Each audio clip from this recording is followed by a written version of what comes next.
Good afternoon, welcome to the channel. My name is Beena and this lovely little fella here is of course Walter. This is a Beeline Moto 2 navigation device. I'm not sponsored by them, but I guarantee pretty much every video someone says, what's that thing there? That's what it is. It's lovely. If you don't like it, you don't like it. If you love it, you love it. This is the Bedfordshire countryside. That is the lovely blue sky up there. It's a beautiful day. It's 26 degrees. It's it's Monday the of August 2025. It's a bank holiday Monday. It's about 3:30 in the afternoon. We're just out for a little potter on Walter. I've been out pretty much all bank holiday weekend on Walter. Just haven't done any videos because sometimes I just want to ride for me. I don't want the pressure of having to do a video and talk about random crap. Not that there's usually any pressure because I never know what to say, do I? And I just ramble incoherently for half an hour. Apologies if my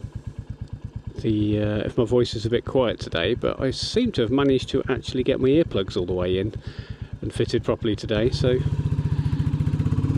everything's quite quiet. Excuse me.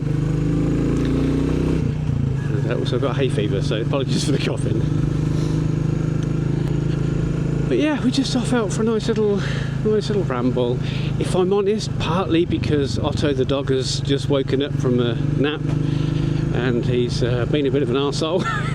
So I just want to get out of the house, leave him to Mrs. Beena. It's her turn. Yeah, he's been rampaging big style this past week after having his chemical castration implant. His testosterone has gone through the roof and he's been an absolute nightmare. Hopefully he's going to start settling down again soon. He's been better the last couple of days, I have to say, so maybe it is starting to, his testosterone's starting to level out a little bit. Because sweet baby Jesus and the orphans, it couldn't get any worse. Remember I said that next time I'm doing one of these videos moaning that he's got worse. We've just actually given him his first proper bath since we've had him. And I thought that was going to be an absolute nightmare, but he was actually quite a good boy. The power of just having one person at the head end feeding him constant treats.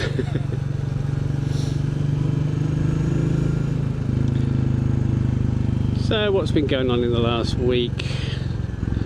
Not a great deal really. I think you remember me last time, if you've watched, talking about how excited I was that I was getting broadband, full fibre broadband, and then how I was a bit upset because there was going to be a 4 or 5 week delay for it to happen. But it got even worse because Sky, who was my current ISP and who I'd placed the order with and who had asked OpenReach to come out and do a survey, contacted me last week and said we're not going to do it because OpenReach have quoted £5,000 to connect you up to the boxes outside and that's too much money. And I was like, well, where does that leave me then, because that's going to be the same situation for everyone in my street pretty much. So there's no one going to get full fibre. It felt very much like the OpenReach had been tasked by the government to provide full fibre rollout to, I don't know, 98% of the country or whatever it was they promised. And so, you know, they'd just come and put it in and gone, well, we've done our bit, we've put it to this village, but it doesn't matter that no one can actually get it. So I remonstrated with Sky for a little while,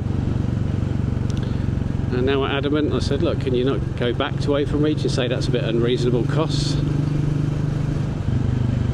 Try and get it down a little bit, and they said we tried and no, can't do it.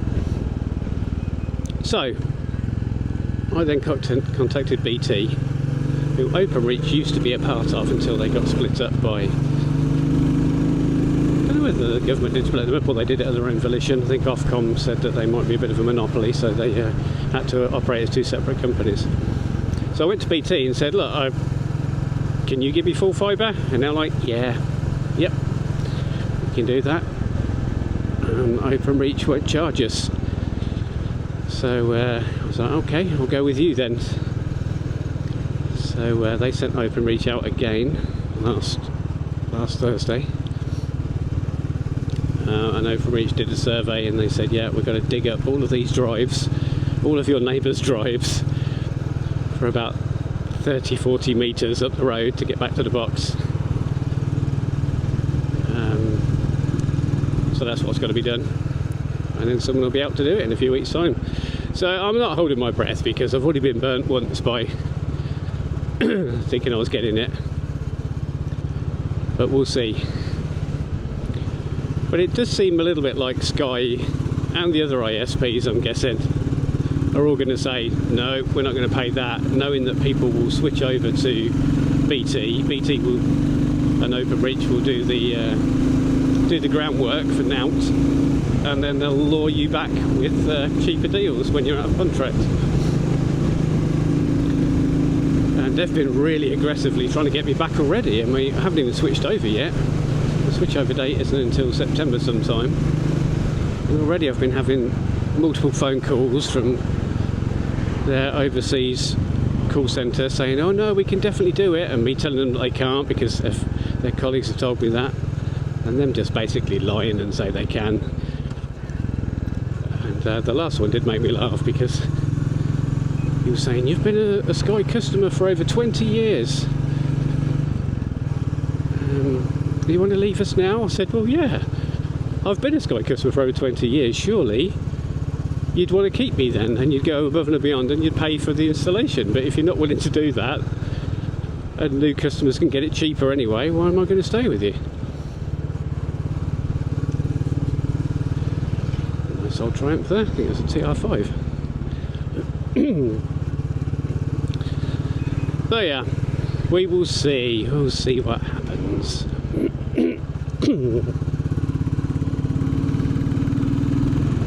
So that's my very exciting broadband story.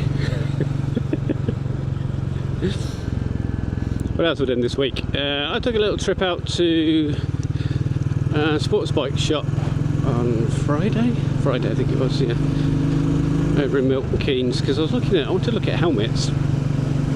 I think I mentioned this in my last video, because of the low sun that's coming up in autumn and winter, and then spring as well.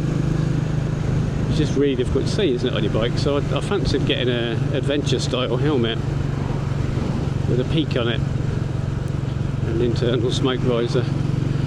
So I went to try one on at Sports Bike Shop. And unfortunately, they didn't have it in stock, despite their website saying they did. But I tried a couple of different ones on, and I don't know whether it's it's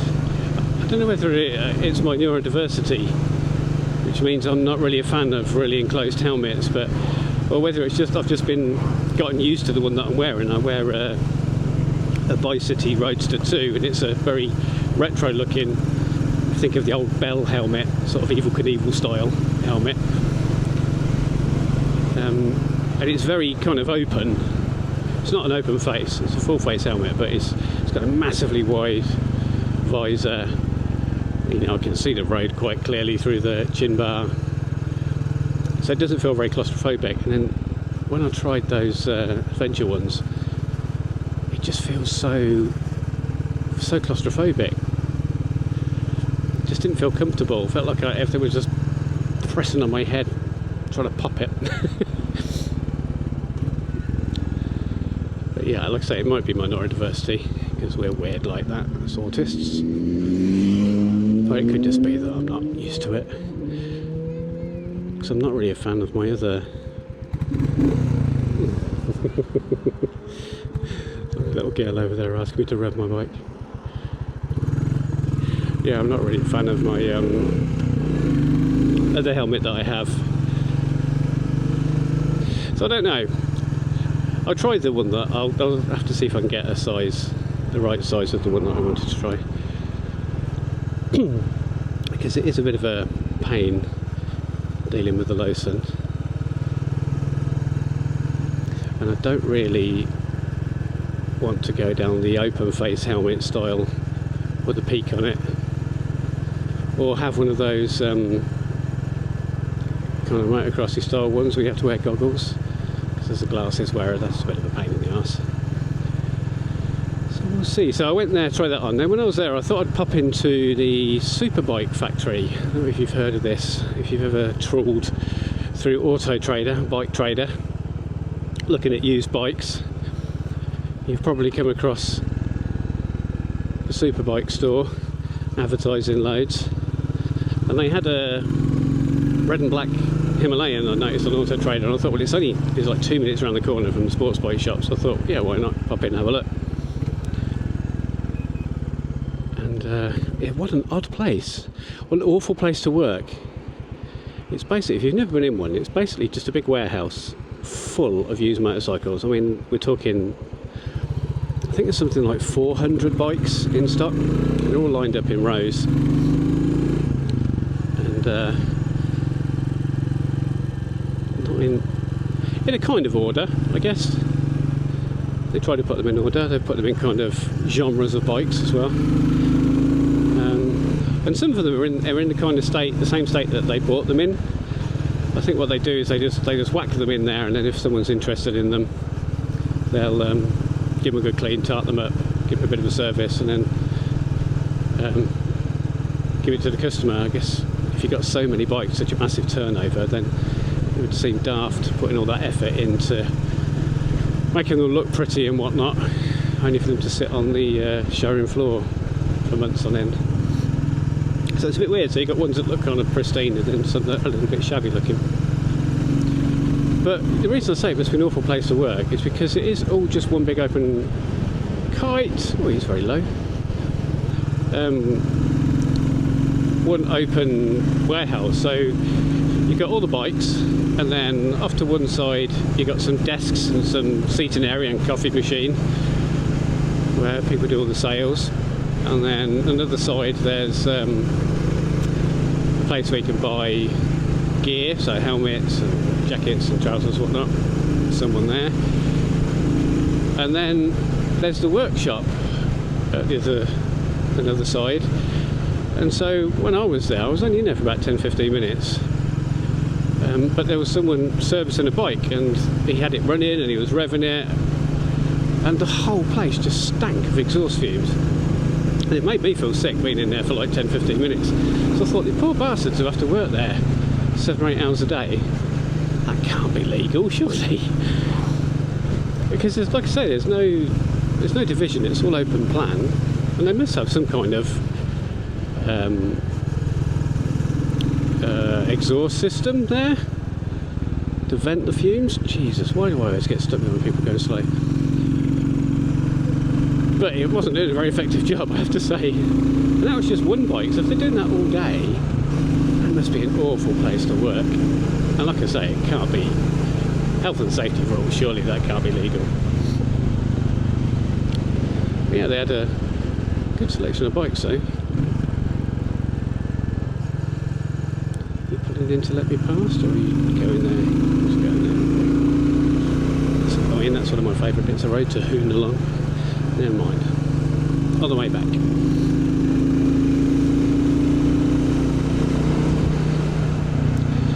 So yeah, it was interesting looking around there. Some cool bikes. And it did make me think about other potential bikes. 'Cause, you know, I've been interested in kind of a bit of a winter hack, but also something that maybe is a bit more comfortable for long distance.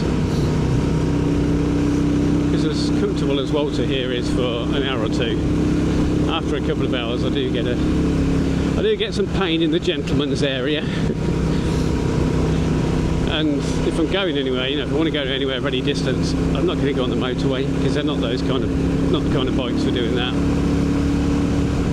Don't feel particularly safe on the motorway when you can just about maintain motorway speeds, and for most of the time if there's a slight incline, struggle to hit 60. So you know, I wanted something maybe with a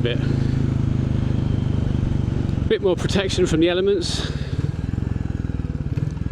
something that was a bit more comfortable, a bit more of a tourer, a bit more of an adventure bikey, which is why I was thinking of the Himalayan.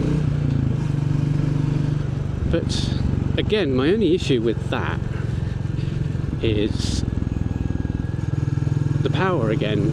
I know it's got, what, 5 horsepower more, isn't it, than these 350s, which isn't a lot more. So again, I think you're going to struggle to do any decent motorway speeds, and getting out of trouble, wanting to overtake stuff, be a bit iffy. And I know they're not that kind of bike, so before in the comments, you don't need to tell me. I know they're not that sort of bike. I appreciate it. Same with these bikes, they're not that kind of bikes if you want to go fast. Sometimes I would want to go get a little bit more speed on. And also, I quite like a tall bike because I'm 6'1" myself, and they can feel a little bit cramped after a while. And I think the Himalayan, similar sort of seat height to Walter here, maybe a little bit bigger. So I'm thinking of some sort of adventure-y type bike, but I don't want a big. Wouldn't want a big, 1200 GS or something. Thank you. So some sort of middleweight, and I don't want something that's really heavy. I mean, I've still got my heart set on the Himalayan, don't get me wrong, but I was just musing about other things. And the two that I was thinking of were the BMW 8 F800 GS. It's kind of like a baby GS, isn't it? They're supposed to be quite good, not too heavy. And the Triumph Tiger 800 XC. And I've ridden one of those, the Tiger XC, I rode when it first came out. And I took one of my bikes in for a service, my Triumph in for a service, and I specifically asked if I could take that out. And I absolutely loved it because it was a nice big tall bike. I liked the road presence of it. It was really comfortable for me, and the engine was an absolute peach. And it's basically based on the Street Triple, which I think is what I had at the time. And those inline triples of Triumph are an absolute delight of an engine. So yeah, that really appeals. The F800 GS I haven't ridden, but it's a similar sort of thing. I mean, they look fairly similar as well, don't they? By all accounts, very good bikes for that kind of thing. A bit more torquey with the parallel twin, a bit more suited to off-roading, but I wouldn't be doing any off-roading really. And I mentioned it because when I was at Superbike Shop, I saw them there. I saw both of them there and was having a look round. The thing is, they're a bit more spendy than the Himalayan. I mean, the Himalayan, you can pick up a good copy, a good example for around about $3,000. Whereas you're looking more like 4.5, 5, I think, for the Beena. Around about 4, I think, for the 4 to 4.5 for the Tiger. So it's a bit spendy. So I think it's just like I say, it was just a bit of a musing, bit of a pipe dream really. So if I'm using it for a kind of winter hack second bike, I don't want to spend a lot of money on it. So I wouldn't be riding it a lot for a start.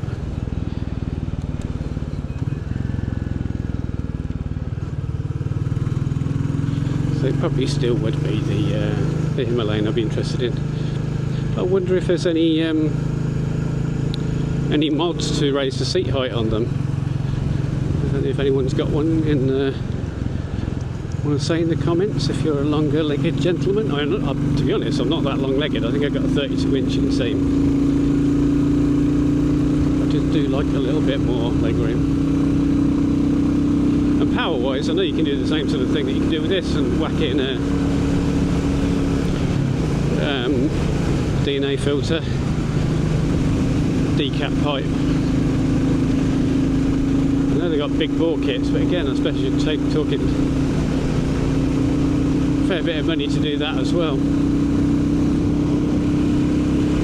So yeah, if you have a Himalayan, and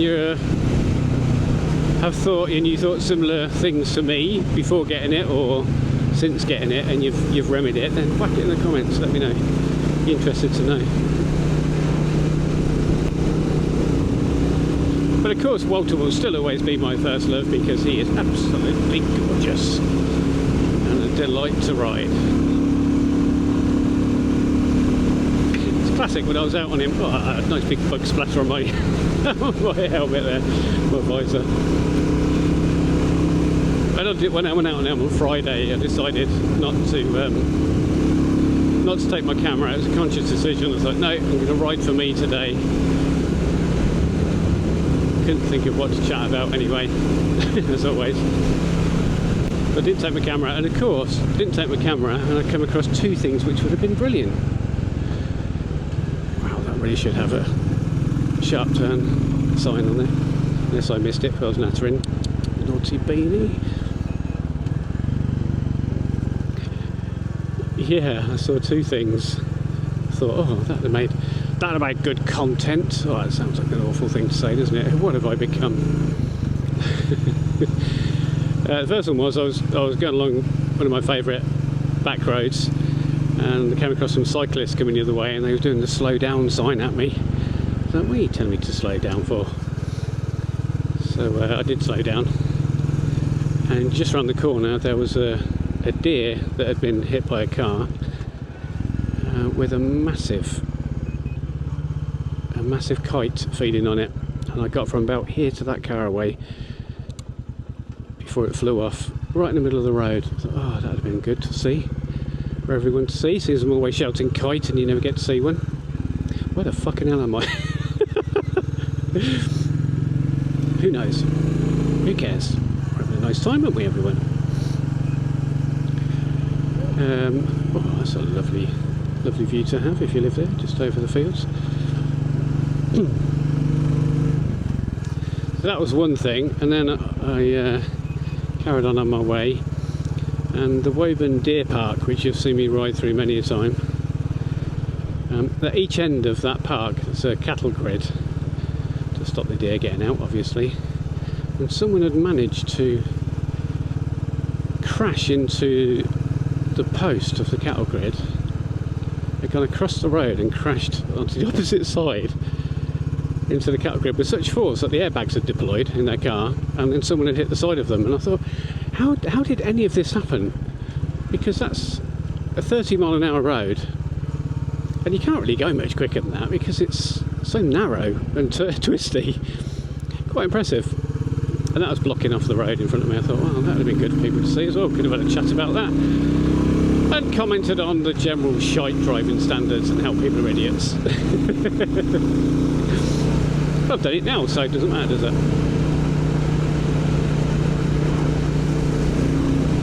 But I don't regret my decision not to video, because this is all about me and my mental health coming out on my bike. It's not about creating content, trying to be entertaining. So yeah, and I'd had a pretty fraught week last week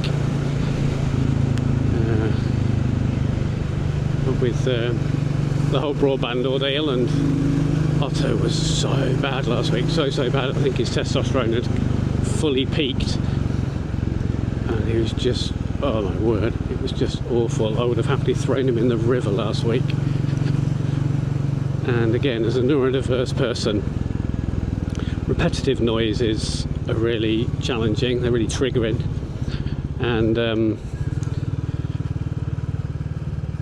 like if you imagine someone, you know when you're a kid and you get your brother's hand and you're slapping him in the face and going, don't eat yourself, don't eat yourself, don't eat yourself, and how annoying that is.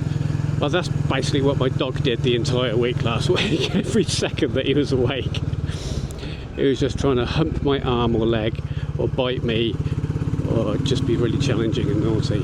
And my God, it really triggered me. I was so stressed out. So getting out on Walter this weekend was much needed. I feel much better for it. I have no idea where I am, you know. Nice though, isn't it? Say that, I'm pretty sure I came down here the other day. What is that? It's a village hall that looks like a municipal swimming pool.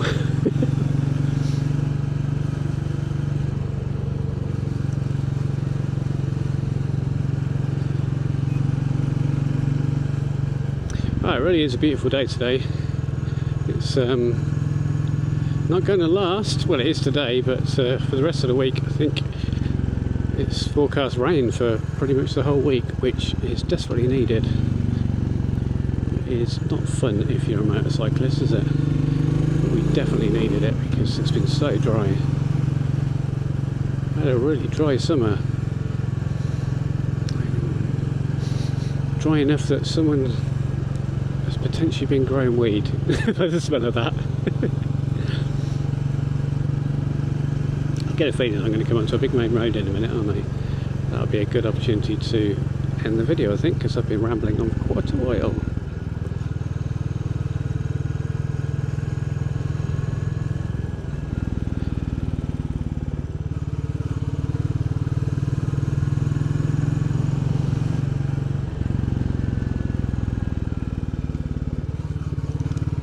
I'm glad I've got sat now because I would never find my way back home from here, I don't think.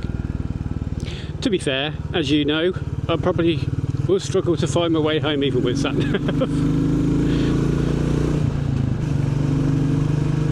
I'll just reiterate, in case anyone missed a bit at the beginning, it's a Beeline Moto 2. Not sponsored by them, just trying to head that off and people saying, what is it?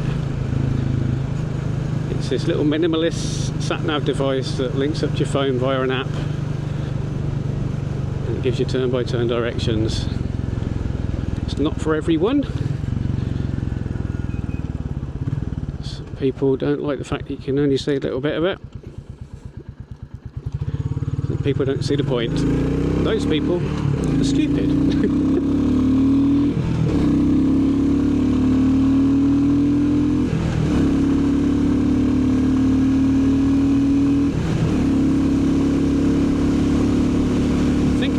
Going to take me. I think this is going to take me out to RAF Henley. Pretty sure it does.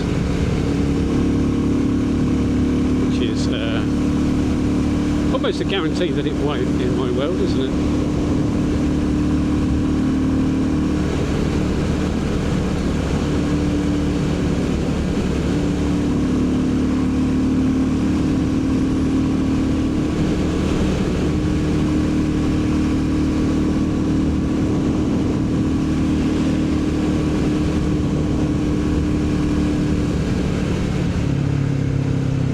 What was a really good buy last year, well, by Mrs. Beena. Thank you, Mrs. Beena. And that is my perforated jacket that I'm wearing. Good God, it's nice. It's like having air conditioning.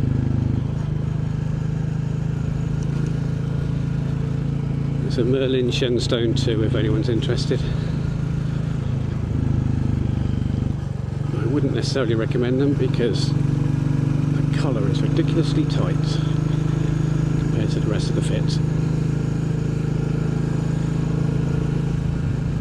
But they are very nice on a hot day like today.